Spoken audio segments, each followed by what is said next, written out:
what's up you guys? It's Tara Vlogs, and today I'm going to be reading real ghost stories from yourghoststories.com. The link will be in the description below if you want to check out more stories from their site.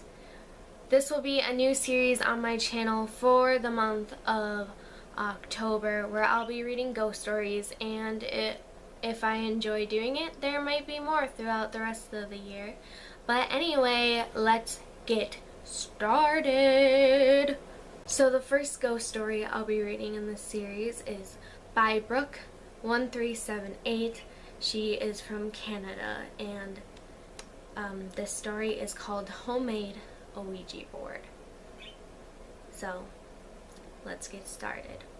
So on August 18th, 2016, me and my friends were texting back and forth about random things, like we always did every day. Then somehow in our conversation, the topic of ghosts and demons came up. One thing in particular regarding ghosts and demons: Ouija boards. So we started joking around and sharing freaky experiences, or what we thought were paranormal experiences that happened to us in the past. For example, one of my friends had an automatic hand soap machine in the house he was in, and he said that it kept going off for no reason, and that he was the only one up in the house at the time, which isn't a crazy sign of the paranormal, but at the time, it freaked him out. So anyways, the stories continued to go on before one of my friends, Carlos, dared me and my other friend, Tyler, to do an online Ouija board. So naturally, us being the stupid teenagers we were, we agreed to it. Also considering the fact that my friend group refused to back down from any dares given to us. So for the rest of the day, I searched online Ouija boards for me and Tyler to do on call later that night. I went through a number of different websites, but from what I could tell, every website was fake and was just put there to scare gullible children. Then, as I was going through the website, I found a link on how to make your own homemade Ouija board. So I clicked on the website and a list of things to do popped out. So I grabbed the essentials needed to create the board: large square cardboard piece, marker, a see-through drinking glass. Then I created the board and read whether or not you had to do any blessing in order to get a spiritual presence in it. And it didn't say anything but that you had to move the glass in a figure 8 several times to get the spiritual energy moving. So me being the dumb girl I am, I thought I'd try it out before I called my friends just to see if it worked. I do not know why I thought that this would be okay, other than the fact that I was just pure curious, and there's never been any stories of a horrific death or ghosts in my house or area in general.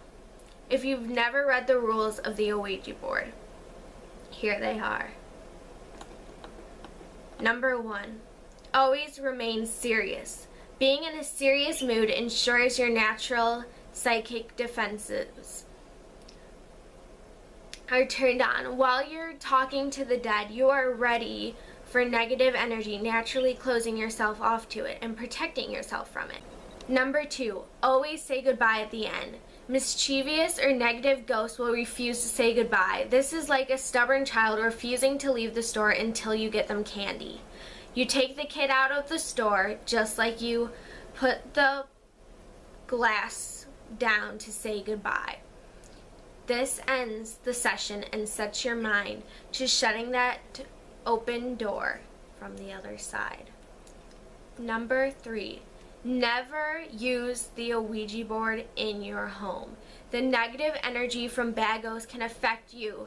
You're at rest and want to feel comfortable in your home, a place where you're most vulnerable.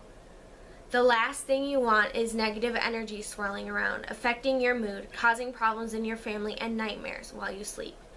Number 4, never play alone. You don't want to give the spirit or demon you're dealing with the opportunity to take advantage of your body or mind because you're the only one in the room and no one else is there to help or even knows. Those are the 4 most important Ouija board rules to remember while playing. And of course, I already broke 2 of these rules by playing in my own home and playing alone. So anyways, I made the board and did everything the website told me. By now, it was only me and my dog in the room, and everyone else in the house is fast asleep. So I sat down on the floor and put the board on my lap.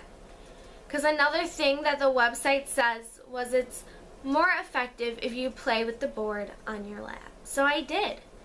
The figure 8 on the board around 5 times.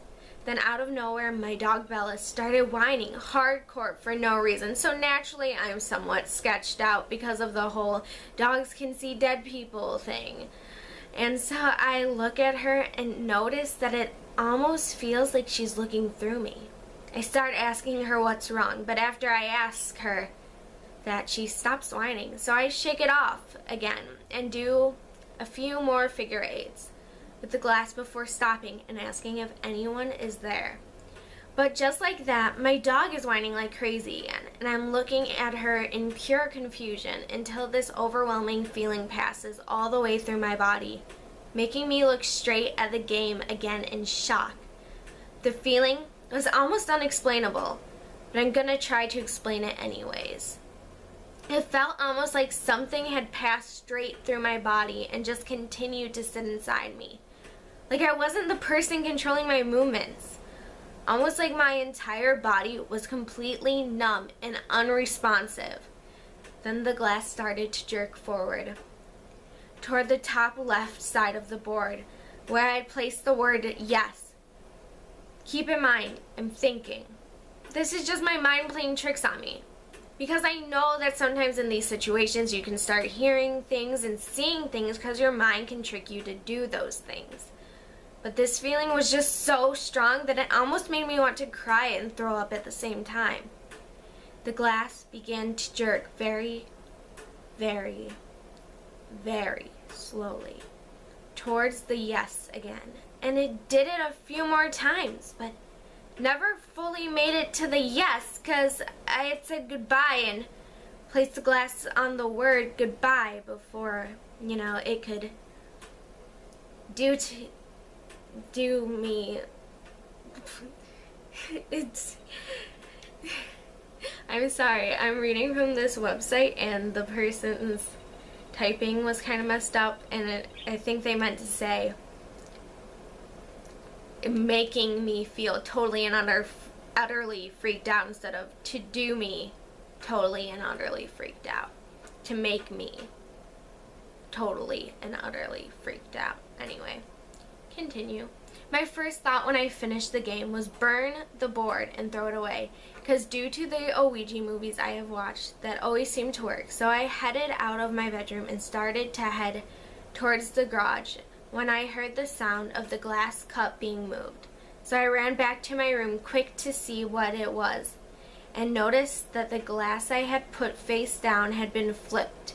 So it was sitting straight up. My mind was just yelling at me to burn the board, then rip it up and throw it out. So quickly I did that and called my friends, freaking out about the whole situation.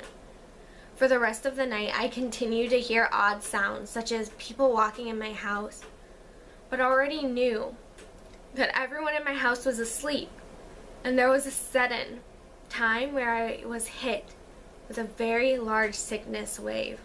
Only one of my friends believed me in the situation though, Carlos, due to the fact that he is a Christian and believes in both holy and unholy spirits, just as I do.